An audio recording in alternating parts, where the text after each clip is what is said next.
Hi, Mage fans. This is your host, Terry Robinson, with co-host Josh Heath, and today we are going to talk about what we are vaguely calling mortal-ish organizations in the world of darkness. What do we mean by mortal-ish?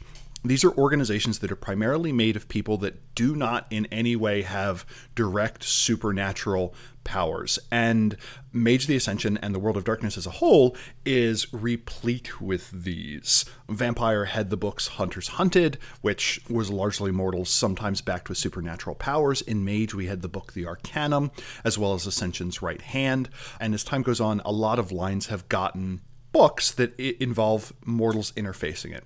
The key that we are focusing on is these are organizations that in some way know something is going on, but aren't entirely informed as to what's happening. A lot of these are not explicitly for the Mage the Ascension line, but with some light modification, I feel that they can be introduced into a game. Josh and I have each picked two. Josh, which two did you pick?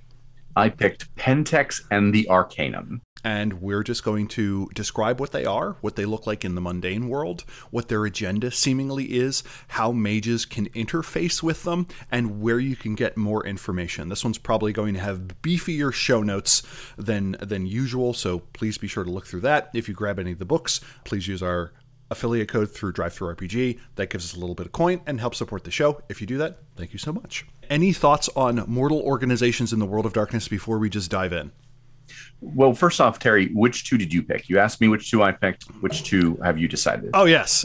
Since Terry considers Mage the Ascension a thin veneer overplaying Wraith, I have picked the Orpheus Group from the game Orpheus, and then later in Wraith 20, and I have also picked the Special Affairs Division / the U.S. government. This is entirely due to the fact that the greatest artifact ever generated for the world of darkness is Bob Schnoeblen's Pyramid of Satanic Power trademark.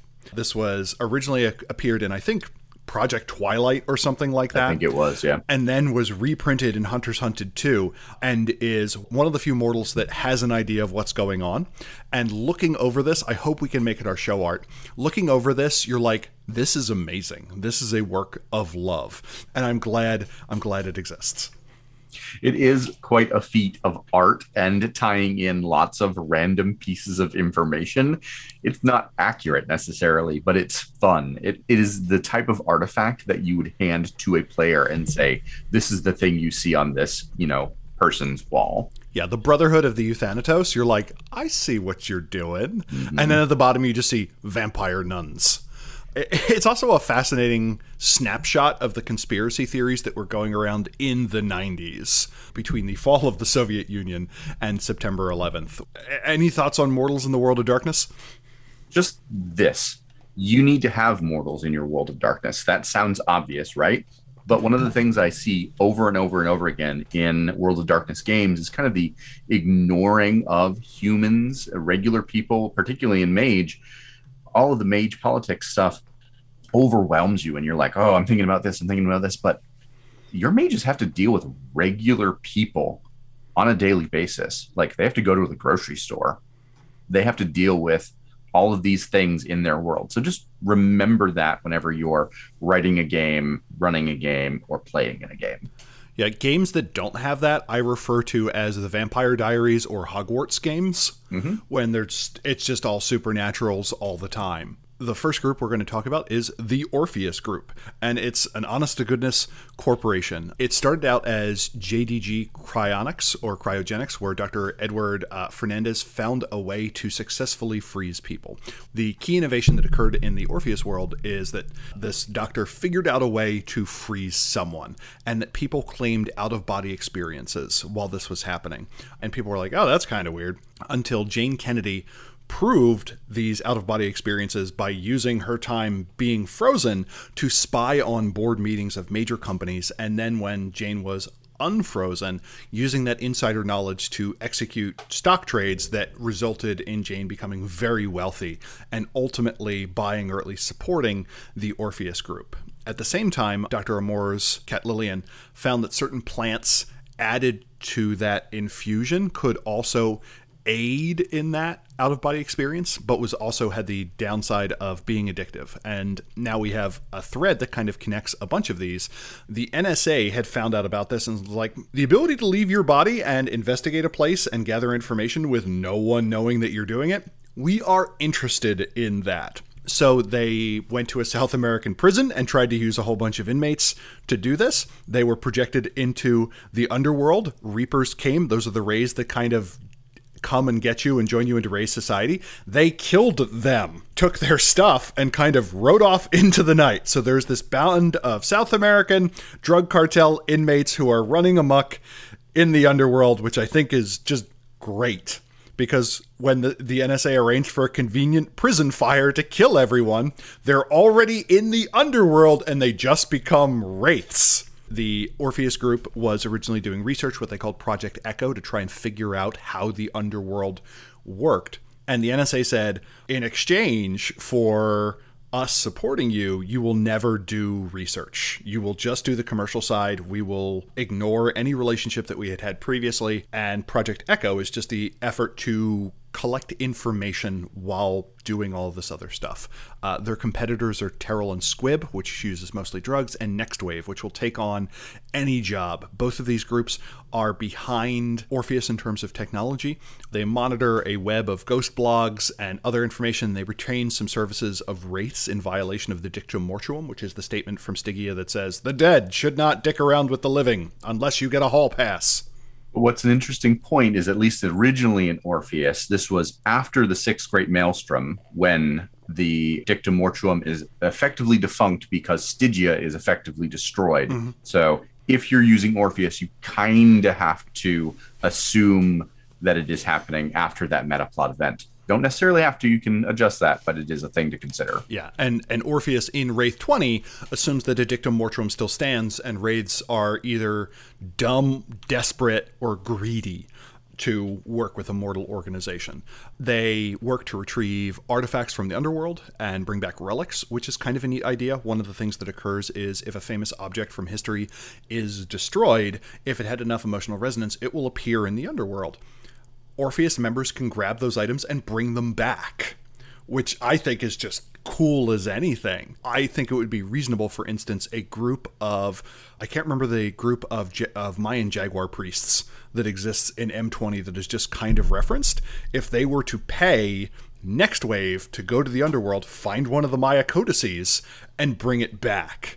And now you have this crazy thing where mages are paying mortals to do this ghost thing that they can't do easily to bring back an artifact. In addition to that, they do espionage. Sometimes they do wet work, where they take advantage of ghostly powers to possess someone, to kill someone else. But mostly they work as private investigators, either for people doing espionage, corporate espionage. If you've had a bunch of near-death experiences, the idea is that the union between the body and soul have been weakened, and then taking a proprietary cocktail of drugs, you can go into the underworld by basically meditating yourself into a drug-induced haze to get there. You gain life sight and death sight, which is the ability to see remarkably clearly. Your senses are exceptionally sharp.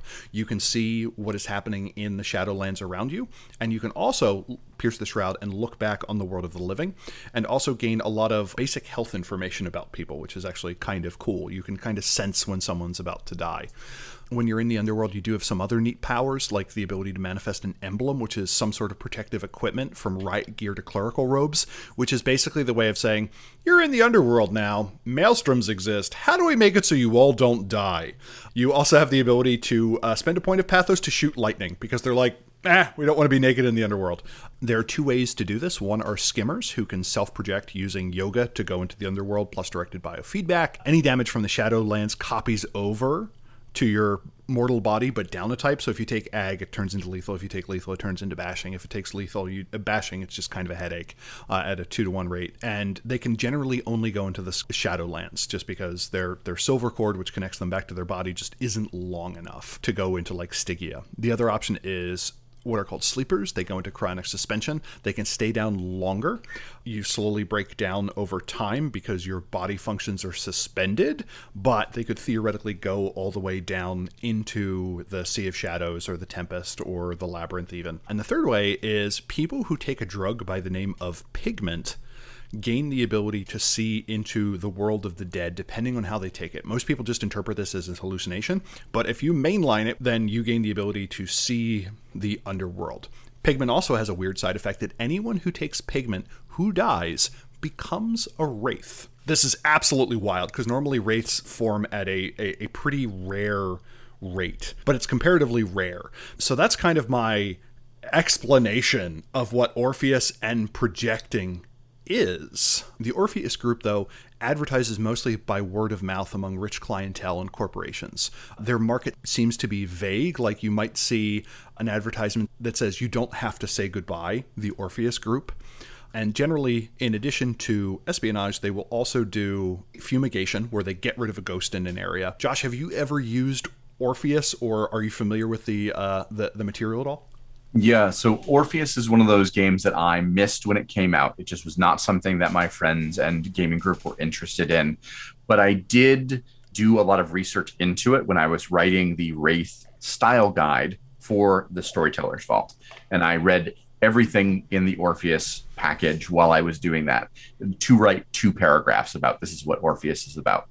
But the fun thing that I learned, like, in doing that is, like, this is a really interesting kind of contained game. Everything in Orpheus is designed so it's like a adventure in a box. 1 through 6, you have adventures that go through an entire, like, story arc. And it was something that White Wolf had never done up to that point and didn't do again. I don't think because it wasn't interesting, but it wasn't successful because it came out after Wraith had ended. It was just a weird sort of space. So from a mage perspective, I think there's a lot of opportunities for encountering Orpheus.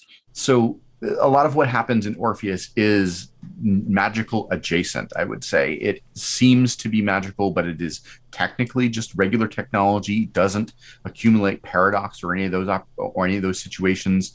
So the Euthanatos could look at Orpheus and go, wow, this is a great opportunity for us to interact with the Shadowlands in a way that is safer, quote unquote, for us than using our normal methods of doing so. So it's an opportunity for you to see that kind of different lens on things and have mages maybe be like, oh, these are sorcerers or techno sorcerers or something like that. But again, not necessarily. They're doing something a little bit different. There is in Wraith 20 this kind of war between the Onceborn and the Neverborn, where the Orpheus Group and other groups doing this sort of projection are proxies for those groups. And that is an interesting thing for mages to get involved in. It, to me, smells a little bit of the War in Enoch sort of situation.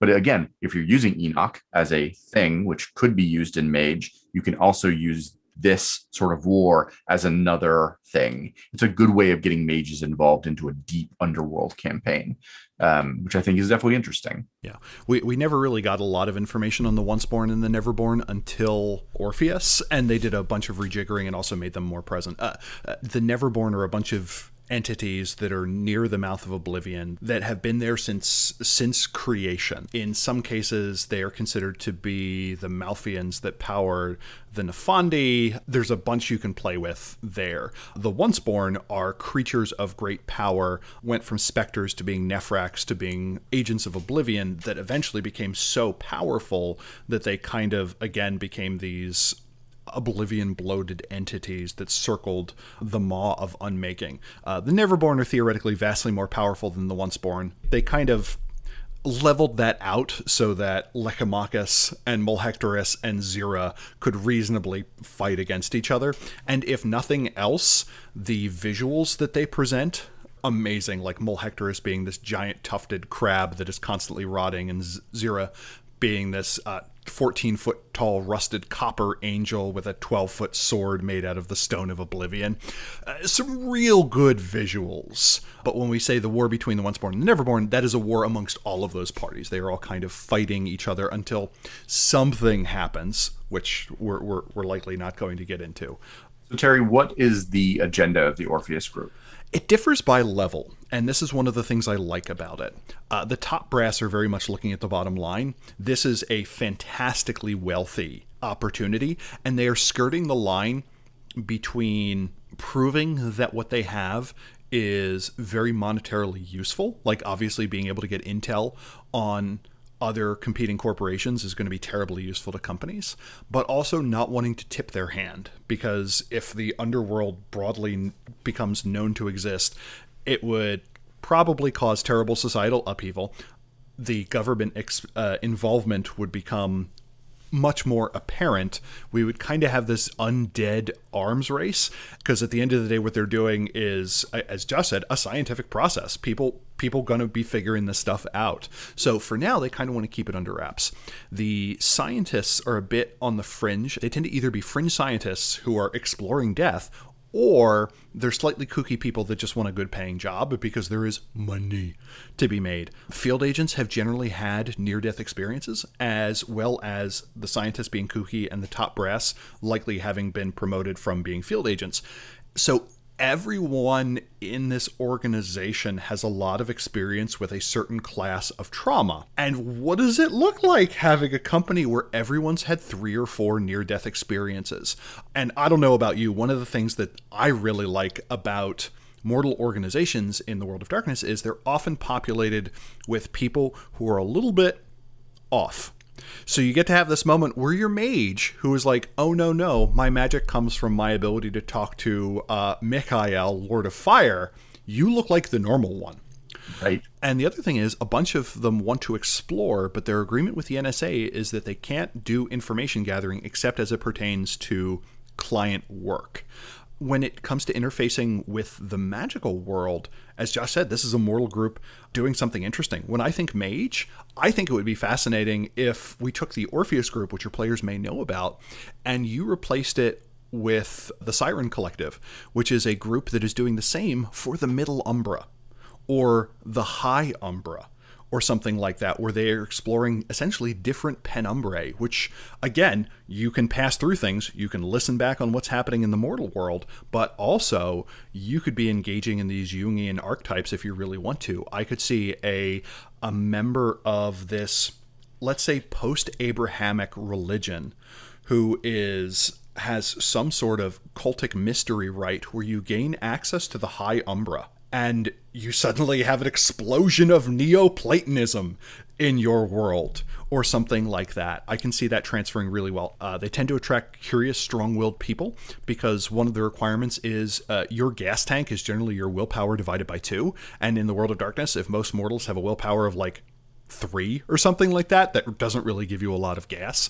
They tend to operate out of, at current, large cities in North America. They seem to have research cities around the world. There is no mention of any international competition. And if you'd like more information on this, Wraith 20th Anniversary Edition and the 6-book run of Orpheus have literally all the information that one can have. That's another nice thing about it. There's you don't have to go...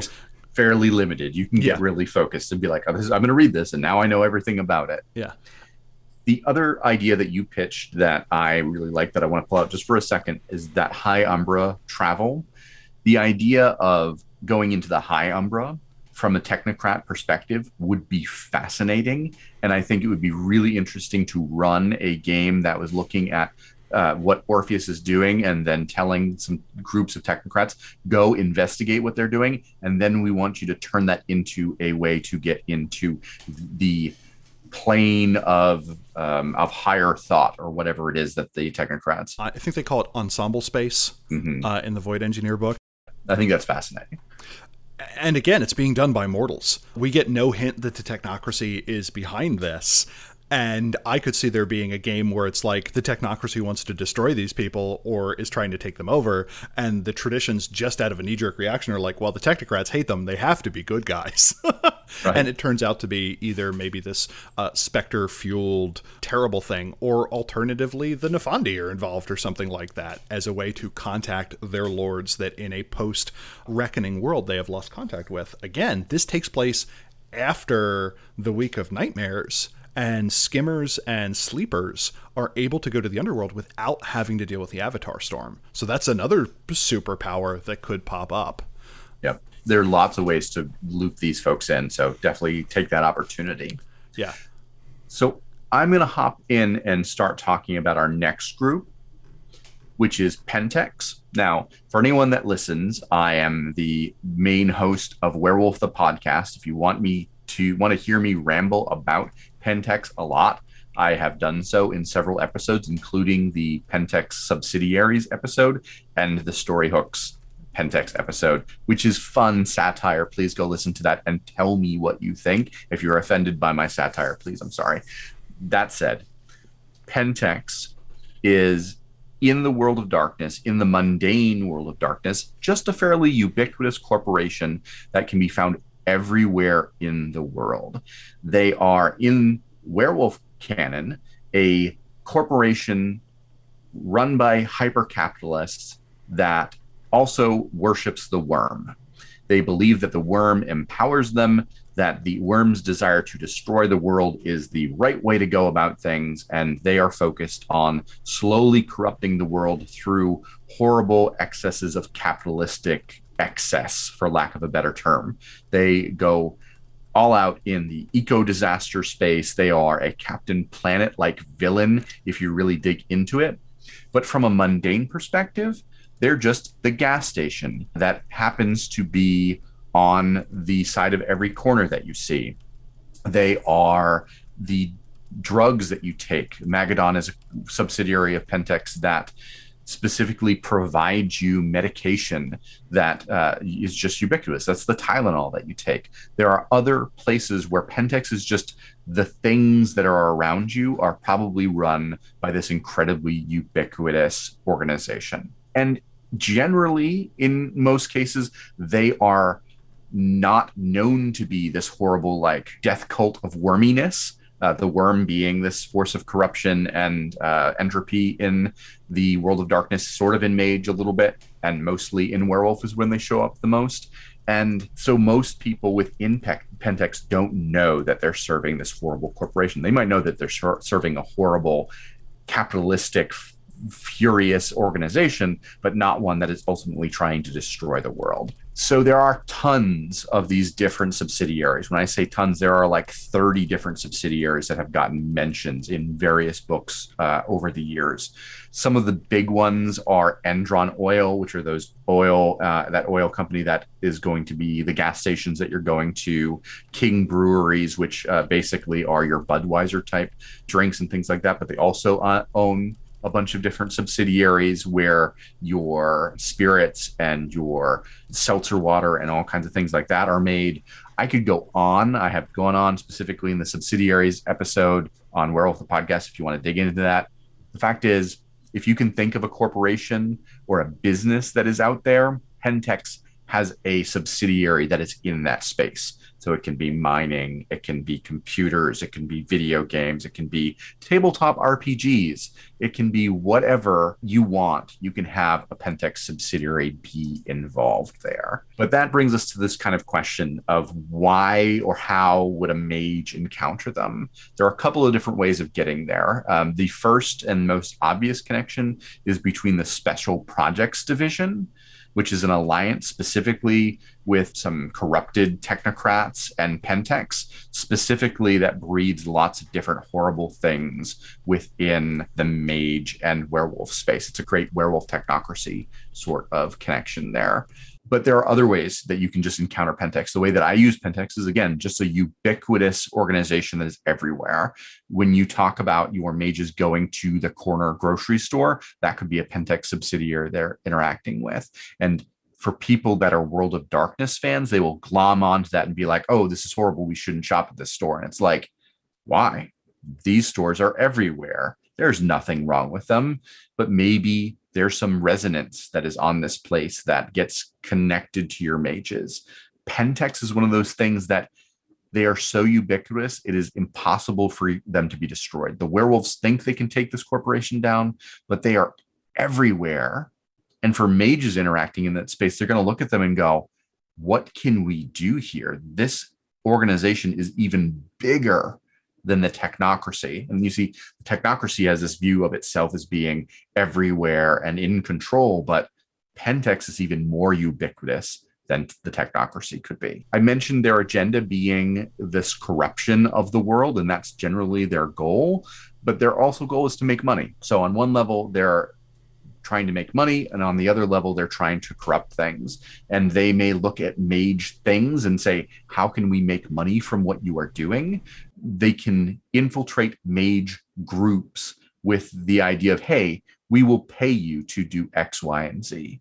Can you go and be a courier for us or a deliverer for us? Or can you go and get these files from a different organization and do some corporate espionage for us? All those different things Pentex could lean on mages for.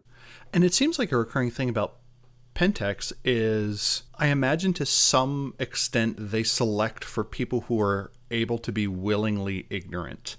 Either if you are curious, you either find out what you're doing and someone kills you in a back alley, or you say, I want that, and you rise up the ranks.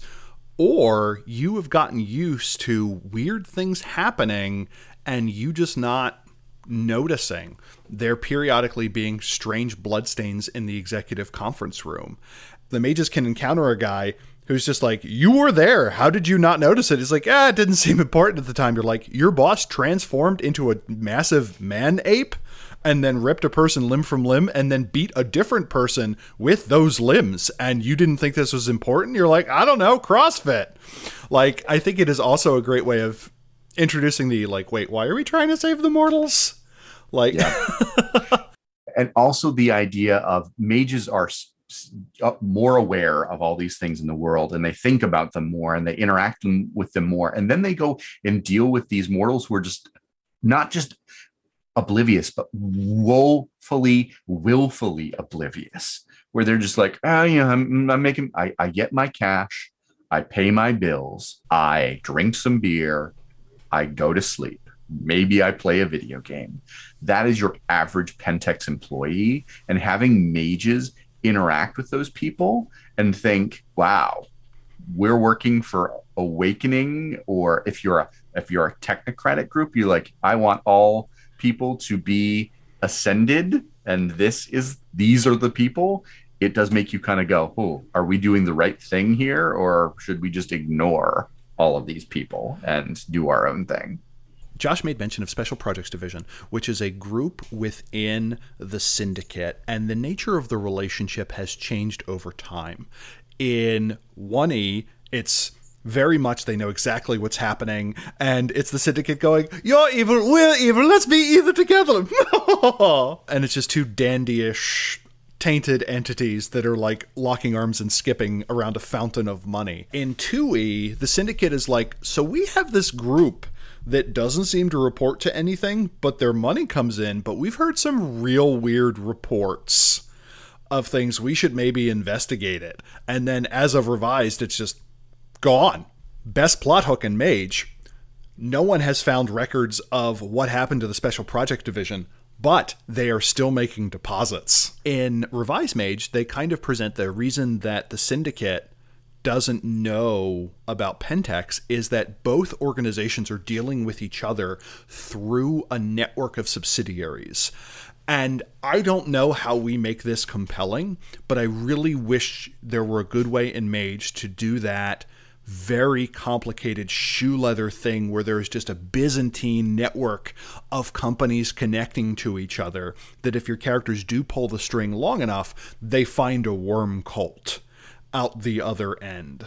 And we haven't gotten any information on it in 20th Anniversary Edition. In fact, it's one of the things along with Threat Null, where the book's like, we can't answer this question for you. Here are 3 options. It is interesting because it is one of the few cases where a technocrat could reasonably come in contact with Bane's, Bane Spirit's worm tech, which is essentially tainted technology that feeds on the human soul to generate some sort of effect. Maybe your characters, instead of encountering someone with a regular flamethrower, encounters a, balefire or something? What is the toxic green flame? Balefire, yeah. Yeah, that exactly. represents like nuclear pain or whatever, and other such things. And to me, one of the real cool things about Pentex versus other things is their ability to disproportionately deal with threats. If your mages knock off a Target store for money, the Target's probably going to call the police, and maybe they deal with something that's a mob front and a bunch of people in very nice suits in a black car come give them a pillow party sometime. Here, You are dealing with an organization that it is well within their resources to find and kill everyone you love in suspicious circumstances. This is a mortalish organization that, short of a government, can bring an overwhelming amount of force to people who get onto their radio. And along with the Nefandi, it presents an amazing example of saying, you pissed us off. The only way you get out of this is by you doing something terrible for us. What I really like there too is if you want to use that target store sort of example, you can have a Pentex first team. Pentex has mercenaries that they usually send out to kill werewolves. They could repurpose one of those first teams and say, hey, you are a whole group of monsters that we have under our control that are vaguely set up as a mercenary squad. Go and murder these mages. Or, as you said, better yet, go and murder all of these mages' friends and family. And then we're going to say, hey, we will bring all of these people back for you. Of course, it will be worm tainted and horrible if they do, but we will bring them all back for you if you do X, Y, and Z for us. That is an absolutely wonderful mage plot that you could tie in if you want to murder people in one form or another to do that. So now, if you are looking to learn more about Pentex, there are a million different resources that you can do so from. All of the werewolf books, generally in one form or another, will touch on Pentex. The ones that I'm going to specifically recommend are Subsidiaries, a guide to Pentex, the Pentex Employee Indoctrination Manual for W20, and the W20 Book of the Worm. They are mentioned in every one of the books of the Worm, but specifically, I would say the most updated information that will be useful to you is from W20 Book of the Worm or the Pentex Employee Indoctrination Manual. Both useful. And the two things I like about that are you can add Pentex to your game without adding werewolves. It can be a worm-tainted group. It doesn't even need to be the worm. It could be a giant demonic cult where they are worshiping an emanation of the Defiler worm, but it doesn't need to fit within the Garus cosmology. And with all of the weird experimentation that they do, you can have this be anywhere from you are fighting tainted spirits to you are fighting genetic monstrosities. And this is a rich resource if you don't want to use the technocracy, if you don't want to use werewolves. Any of these subsidiaries, you can just grab and make that your big bad in your local town. Maybe you have Artis Enterprises has been dumping toxic waste into whatever, as it is just chock full of NPCs and adversaries and so on, and it is very atomizable. You can pick and choose what you want with, and it doesn't fall apart. Exactly.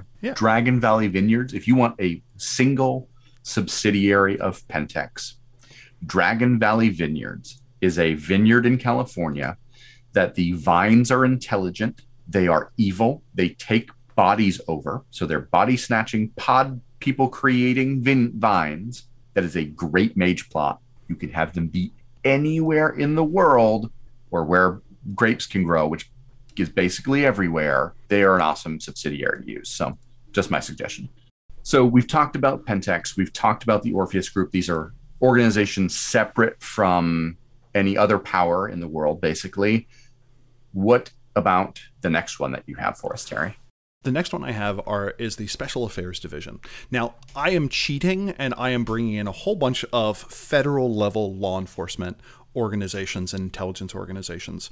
For readers not from the United States, the U.S. has a highly federal system where you have local, state, and federal law enforcement levels. We have intelligence groups which collect information and then pass it off to law enforcement groups. Most of those draw power constitutionally from the office of the presidency, from the executive branch. There is a notion in American law that you kind of have two levels of control. You have the state and the feds, and everything draws power in some way from one of those two levels. So everything your state, your county or city does is ultimately deriving its authority from anything that has been delegated to it from the states.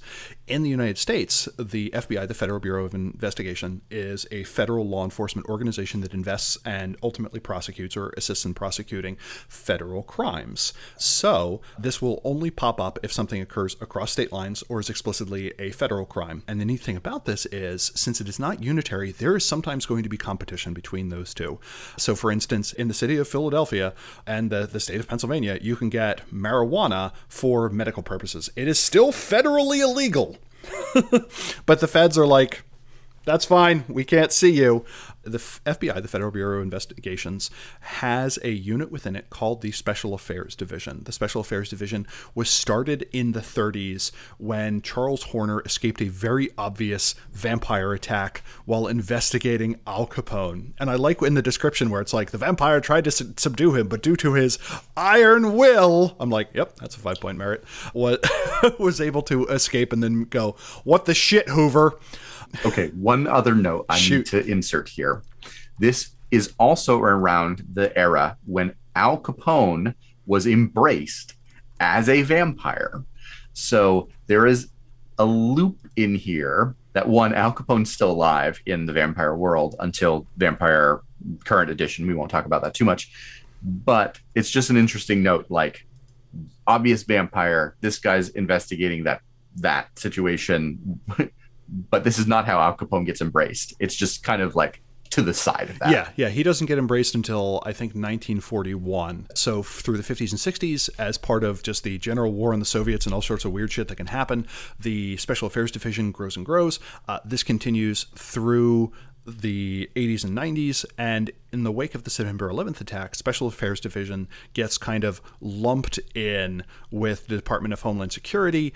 It loses a lot of its budget. The continuity seems somewhat inconsistent because in first edition Vampire, it is suggested the Special Affairs Division is already quite small, where in V20, it's like it's a shadow of its former self, which both of them can be true. I'm perfectly fine with that. At current, in the 90s, it was led by a fellow by the name of Thomason, who wanted to use vampires to destroy undesirable elements in society. And it listed all the conservative boogeymen. So I just love the idea of someone saying, we need to co-opt vampires to take out the feminazis. And I'm like, thanks, combination of Art Bell and Rush Limbaugh. That's impressive. Another related organization that comes up is the National Security Agency, the NSA, which is the United States Signal Intelligence Organization, which collects electronic and physical data. They do spying in the old-fashioned sense of having. In addition to that, there's also one or two figures within the CIA, the Central Intelligence Agency, which is the United States Human Intelligence. That's the spying. You go someplace, you co-opt someone, you set up a honeypot, you do all the Jason Bourne style shit to get information about people. So there are three kind of disparate organizations that have it, and they're listed as, if they are genuine, they are overworked and being opposed. If they're doing it to personal ends, they are compromised in some way. Within the canon, there are at least 2 members of the federal government that are being controlled by vampires. They are either vampires themselves or ghouls. You can change this to technocrats. You can change this to Nefandi. You can change this to infernalists. But the idea is, even within the organization, if you're a good guy, you're under threat. If you're a bad guy, you're on the verge of discovering something big, which is a good way of putting it. That way you have what's it called plot. At current, the Special Affairs Division has 3 field teams, which to me may consist of maybe 25 people plus a director and a few intermediaries. So we're talking about 25 people in the government, and if you add in those other elements, fewer than 35 in the entire federal apparatus that are aware that something weird is going on and that have some hard evidence that something paranormal is happening. SAD members, Special Affairs Divisions, tool around in a standard uniform of black Cadillacs and black suits, which I love because we can have this thing where they're like, oh shit, NWO agents, and it's like, no, they're entirely mortal. You could encounter these in the mundane world. I think they are best used not as the first mortals you encounter, but as the third. Something weird happens, a weird rash of crimes that occurs, some cult-inflected violence occurs, police respond. Doesn't do enough. Second time, police detective is assigned to the case, sees that there are 2 of them. Third or fourth time, that's when Special Affairs Division comes out. And suddenly this gets kicked up to the federal level.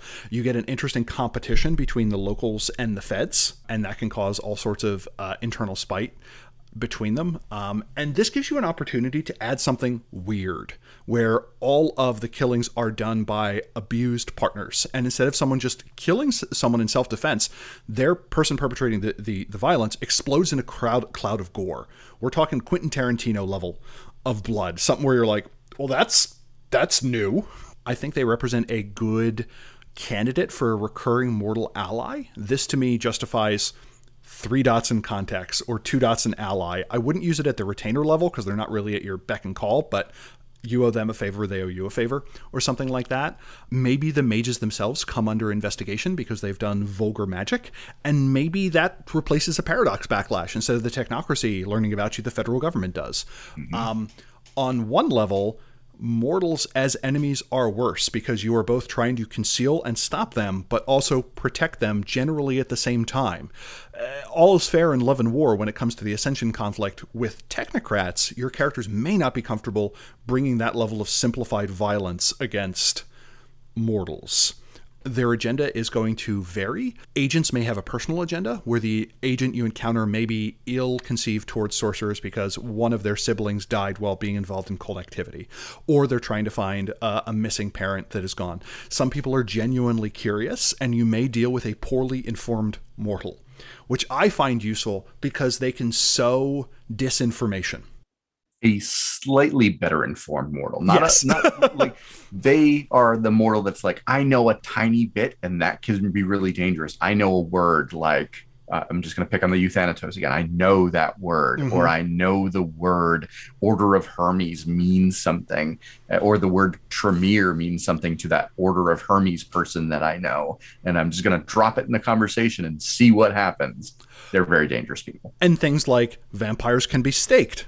Ding! True. Vampires are vulnerable to fire. Ding! True. Vampires are vulnerable to garlic. And I think giving your players slightly wrong information is great. And remember, this is your game. You don't have to play with Vampire the Masquerade vampires. And one of the interesting angles to me of bringing the feds into this is the sheer amount of resources that they can bring to bear. Technocrats can do it, but technocrats are also fully informed, kind of, about the broad outlines of what's happening in the world of darkness. There is likely nothing so big that your group of mages is doing that Manar, like orbital Manar, is being brought or a tactical nuclear weapon is being dropped. But if the federal government and the state government sees that something is scaring people and they don't know what's going on, it will just keep escalating in a way that the technocracy is at least good at saying, this is the threat, this is the appropriate response. Mortals don't actually know what's going on. One of the things to point out here, too, is that rich mages, this might be a thing that will be interesting to see when Rich Bastard's Guide comes out. Rich mages probably have access to some of these same resources to investigate and spy on people, because satellites and things like those are not just within government hands anymore. There are private corporations that own low orbit space objects that allow them to do different things like set up TV and things like that. This is a space where you can have the government come to a mage that is rich and owns a satellite and say, hey, we want to borrow your satellite. This is a great opportunity for a SAD agent to have a completely valid real world connection to a mage, and that mage being like, this is weird, I don't know how I feel about this, and then plot occurs. If you say no, why did you say no? Right. Agents may be acting out of curiosity or fear, and scared people do stupid shit. This is one of the few cases where you're dealing with something that is so random and so out there that completely irrational mortal responses are entirely reasonable. So Josh mentioned one way in which it could interface with the magical world. The Special Affairs Division is actively investigating the strange of the world. SAD agents likely have an idea that the paranormal world exists, and if they're dealing with other branches of the government, other parts of the secret state apparatus or the investigatory apparatus, they may realize that it's not just mages, or it's not just vampires, or it's not just lycanthropes, that there is a world of darkness, and you may need to intercede before someone completely puts the pieces together and blows the lid off of your chantry or something like that. Also, if you're dealing with a V20 or V5 world, there's the idea that the government has access to two technologies or bits of data that have pointed at the paranormal. One in V20 is the idea of chaoscopes, which can detect ghosts and see vampires for what they are. There's about 25 people that know these things exist, and there's a few of these devices that float around. From the way it's presented, they seem to be the size of a large film camera, like a large movie camera. They can be moved around, but once they're in place, they can't really move. And the belief is that you are seeing into another dimension. But in actuality, you're peering into the underworld. Again, what if these devices actually let you see into the higher mid penumbra, and suddenly you can see a Glen or a Blight or a Node or something like that? Maybe your mage doesn't trigger for one of these devices because I'm big with there not being a detect mage spell that exists within the game. But what about a talisman or a fetish? That they use one of these chaoscopes and your character is walking through the scene and your lighter that contains a 3-dot fire elemental or something like that is witnessed, or your virtual adept laptop that actually contains the spirit of your dead brother is in it, and that suddenly appears, and suddenly they're like, oh wow, there seem to be these physical objects that manifest it. The other one is the idea of blank bodies, that vampires do not show up in infrared spectrum, and that if you see someone but you can't see it in IR, there's something happening. And those are both the kind of the level of understanding. Do you have any thoughts on how much the government should know about there being weird stuff out there? Honestly, I think every level of the federal government should have a handful of people that knows that there's weird shit out there. Those couple of people probably don't talk to anyone else about it. There should be someone in the FDA that is like, it is really odd that our blood banks are always about 10% less blood than they're supposed to be. Someone like that in every department should be like, I know there's some stuff out there, and I think that is an interesting like hook. It is fine to just be like, there's only like the small handful of people in the special affairs division, because I think that should be true throughout the government, and they just don't talk to each other because that's a thing. Yeah, and to go back earlier, either no one else believes them, or they know that there are other agents within the organization whose agendas they are opposing. Maybe I'm investigating something, my partner and I are investigating some weird phenomenon, and I catch evidence that they are actually in cahoots with whatever I'm investigating. Now I know that we are compromised as an organization. Who can I possibly tell? And it could also be an interesting scene of how do your mages convince a mortal that they are the good guys without using Mind 3 or Mind 2 to subtly convince that they are trustable. And you're right. So where can we find out some more information? The two biggest resources for these class of organizations that I've suggested are Hunters Hunted and Hunters Hunted 2. Hunters Hunted 2 is a gorgeous book. I am not familiar with the government angle in Werewolf. Is there a werewolf book that goes over it? Yeah, that is a good point. Yeah, in Project Kinfolk, Twilight? in Project Twilight and in Kinfolk Unsung Heroes, there is a connection that there's a few people in the government that are aware of werewolves. It is kind of just dropped as a hint. It's not a super deep thing. It's not like there are vampire hunters like there are werewolf hunters. There are a couple people that are aware of them and wary. The good thing for werewolves is they have the ability to scare people out of remembering them, and that just helps them stay a lot more hidden. Do you think Paradox should hide itself? Do you think there should be like a delirium for magic? I think so. One of the things that I love in Changeling and Werewolf is the mist or the delirium, that idea of like kind of a cloaking mechanism because of the magical forces in the universe, I think is appropriate. I think it would be really interesting if Paradox did that kind of by accident for mages. Like some mages probably aren't aware of it, but everything they do is slightly masked by Paradox being like, you know what, we're just going to keep you in a little bit of a bubble. So that makes like when quiet occurs, even more kind of like a logical transition with just Paradox creates that bubble even stronger around that mage. I really like that. Josh, what's the last group we're going to talk about today? We are going to talk about the Arcanum. They are my favorite group related to mages, kind of favorite group in the world of darkness, whole stop. Though I would probably say that about lots of different things if I was holding the book in my hands while talking about them. Like I'm talking about the Arcanum. The thing that I like about them is, for anyone that is an Anne Rice fan, they are the Talamasca. The Talamasca in Anne Rice's world is a group of scholars who study specifically vampires and mummies and witches and just have a catalog of information about them. They don't really do anything about it. They don't tell anyone about it.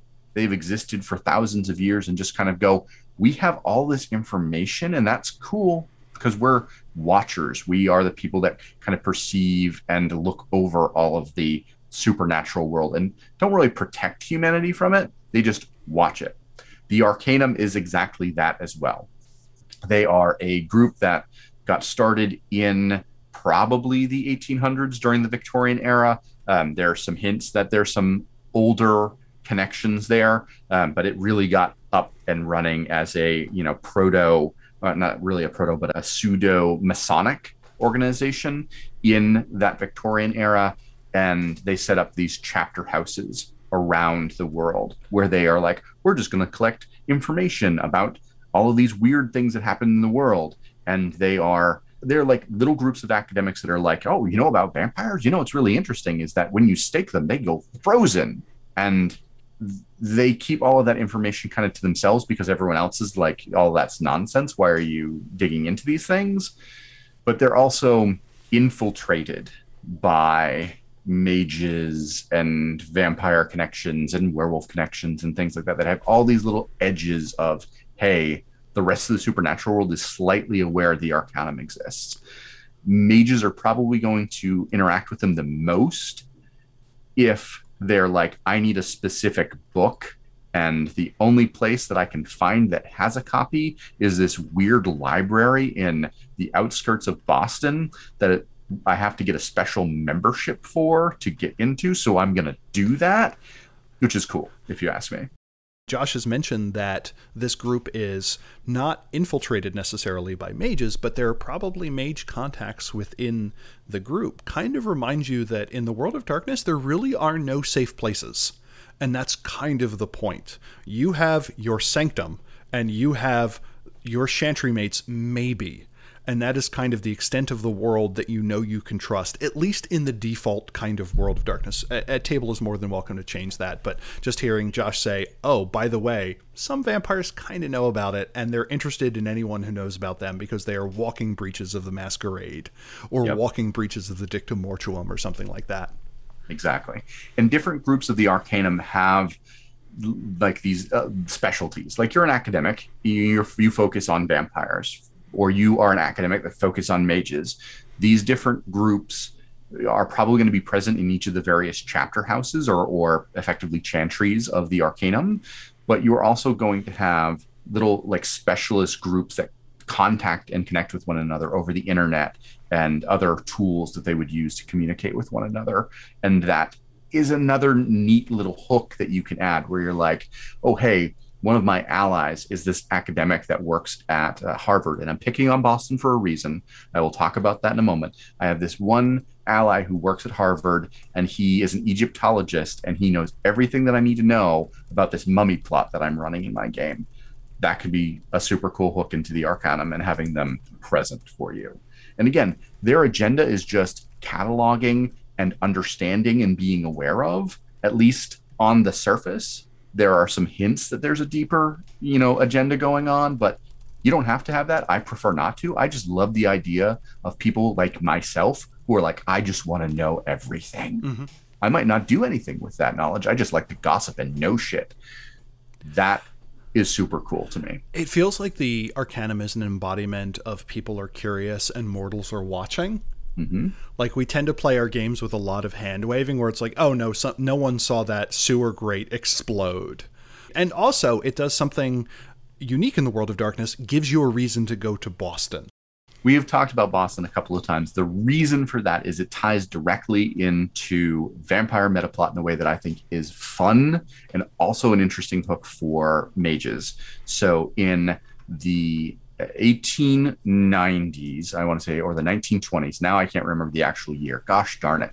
The Boston 1910. In 1910, the Boston chapter house got burned down because a vampire figured out that they knew they existed and that they knew way too much about them.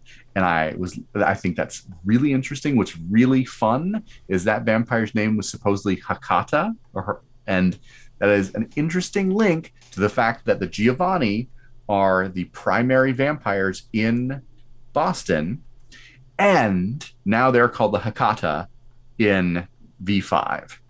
that is just a neat link that may have no bearing on anything else, but you can have a small group of mages who are worshippers of this Greek entity who also has a connection to witches, who may, instead of being a vampire, be worshippers of this, deity figure that found out the Arcanum was watching them, destroyed them, and now that cult still exists in the modern day. And oh wait, the Arcanum rebuilt their damn chapter house. Now we have to go take care of these. When you approach the Arcanum, where do you think they are going to interface with mages? How would a mage run into them, or vice versa? How do you think they would come onto the mage's radar? There are a bunch of different ways. The easiest ones are objects like books or a talisman or a fetish, but like having a grimoire that maybe an archmage used to own, but was dumb and left it in John Dee's library back in the 1600s. And now, Porthos is like, can you go get my book back for me? It is a very easy MacGuffin to build into a story that then you're like, I got to figure out how to get into this library. Wow, they have wards, magic wards that I'm familiar with. They are not using any sort of paradigm I'm familiar with. And yet they're there. And now I have to bypass them. We have to work through them. Maybe we just schmooze through these people and find a way into their stuff. Or you have an Arcanum member on the street corner when a vulgar effect goes off, and you should see them pull out a notebook and make a note and walk away. Oh, that's so menacing. And it is. And it could be anything. And they get away and you cannot find them. And then as your group of mages, you're trying to find this dude that knows too much. And you're like, oh my gosh, they are out to get us. Like maybe the technocracy is going to destroy us all. And it's just some dude that he's been assigned to watch the mages in your city. And you happen to do something dumb when he happened to be watching you. And that becomes its own long plot. It reinterprets vulgar with witnesses. Yep, exactly. And I like the one that you had right before that, because this could be a case where they don't even know what they have. So maybe they don't have a primer.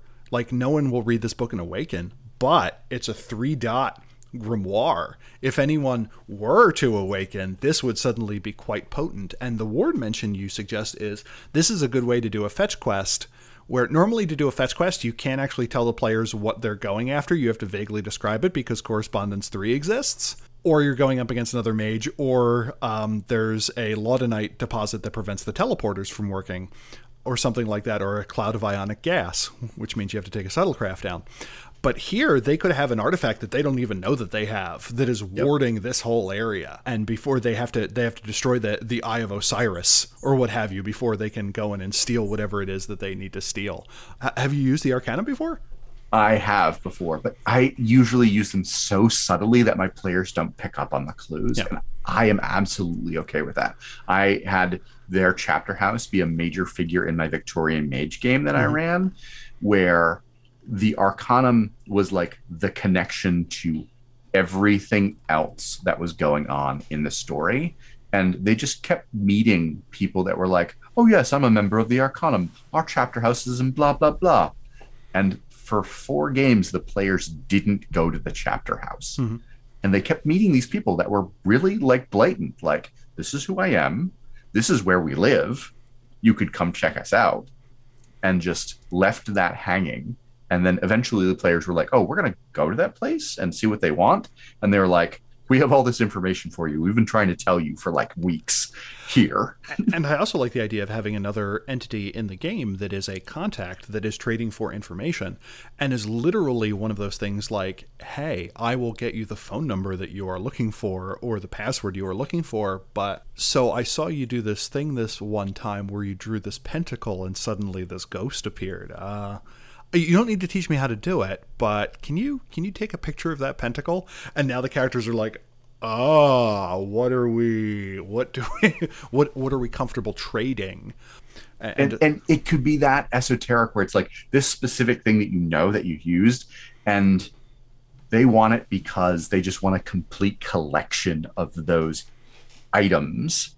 They have all other 27 things and they want the 28th. Yeah. So do you have any more thoughts on the Arcanum? Use them in your games. If you're not, I'm going to come and yell at you for running your game wrong. And you can change the name, and they are vague enough that you can redo it. You can make them Chapter House in wherever you are. Another neat thing about the Arcanum compared to what we have listed here, generally, I guess except for Pentex, is they are global. They have chapter houses all over the world.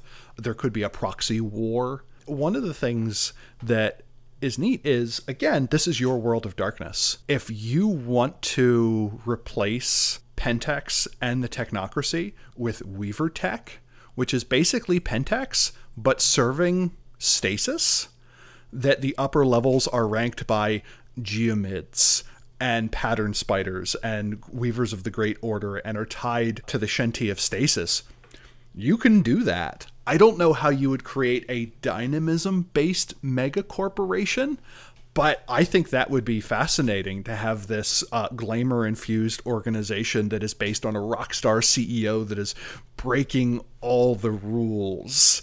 And so you have this like statodynamic entity within the world. All of these things are very changeable. Mage doesn't have strong ties to a lot of them, so if you mess with them, nothing bad happens.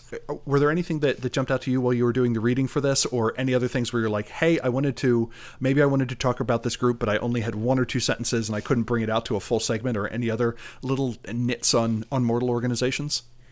One thing that I have hinted at, but I want to specifically mention, is that these mortal organizations are a great way to build in, hey, you want a MacGuffin or an object or a thing to be present. Having the government have a storehouse of magic items is a thing you can see in several different TV shows. Special Affairs Division is a great thing to be like, they have a Warehouse 13 where they keep all of these things. The Arcanum has the most powerful vampire killing object in any book ever in their Crusader swords. If that's something you want to pull on and use, you can have that be present and then make your mages vampire killers. Use these groups as MacGuffin holders. They are great for it, and it then allows you to loop in the rest of the organization, because they're like, you stole our thing. We want it back, or maybe we just want to know why in the Arcanum's case. And one of the things that came to mind as Josh was describing this, since these are mortal organizations, you can use them to explain either how badass your characters are or how potent mortals are in your world. If your characters try and break into that chapter house and are confounded with well-equipped security patrols and this ring of warding that no one knows they have, that is a quick way of showing your character that's an adept, that's like, oh, I'll just use Mind 4 to rewrite everyone's thought, and suddenly they come up against overwhelming force and they're like, oh crap, and these are just mortals. That lets you set the ratio, as it were, of importance between mages and mortals, and how subtle mages have to work to infiltrate mortal society. At the other end of the spectrum, if you want to Jason Bourne this and have your characters do this blazing entry into a secured government facility, grab something and make it out, and just look like absolute badasses, you can do that. And sometimes a mage game needs one, and sometimes a mage game needs other. And you can do that with a mortal organization without wrecking whatever powers you have set up on the supernatural side of your game. It gives you something that the players will understand. They know what a bunch of FBI agents can do, and let your characters stand in contrast with that wherever you want. So the Arcanum sounds super neat. Where can we find out more? The most useful book is Halls of the Arcanum, which is going to tell you everything, but it's a little outdated. So you can find more recent information in Hunters Hunted 2, a little bit in V20, and then I believe there's a book that's coming out called Ghost Hunters or something like that. That's already been on Kickstarter, so I'm pretending I don't remember what it's called. But that also has a little bit of information about the Arcanum. Awesome. And if people are like, this episode was amazing, do you want to do another one on mortal organizations? Yes. Okay, cool. If you have any thoughts, ideas, or feedback, feel free to tell us on the Discord. Mail us, magethepodcast@gmail.com. Josh, if we're interested in finding out what you're up to, where can we do that? The easiest place is to listen to Werewolf the Podcast. Please, if you're not listening to that, I know that sometimes I'm a little critical of Werewolf, but I love it. And I'm getting into the books that I really love right now. So if you haven't tried it in a while and you want to hear about some of the newer books, you'll hear me actually saying, I like this, which is a big change. And otherwise, you can find me at High Level Games, where I write things for our company. Awesome. Josh, thanks for co-hosting.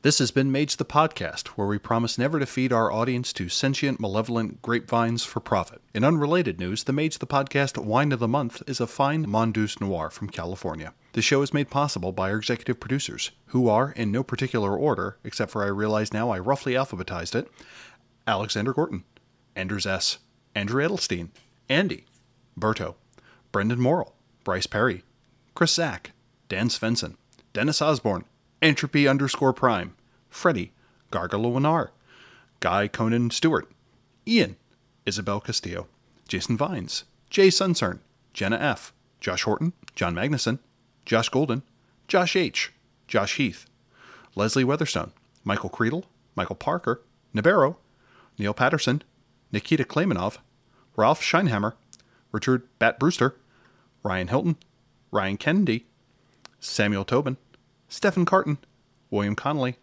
and William Martin.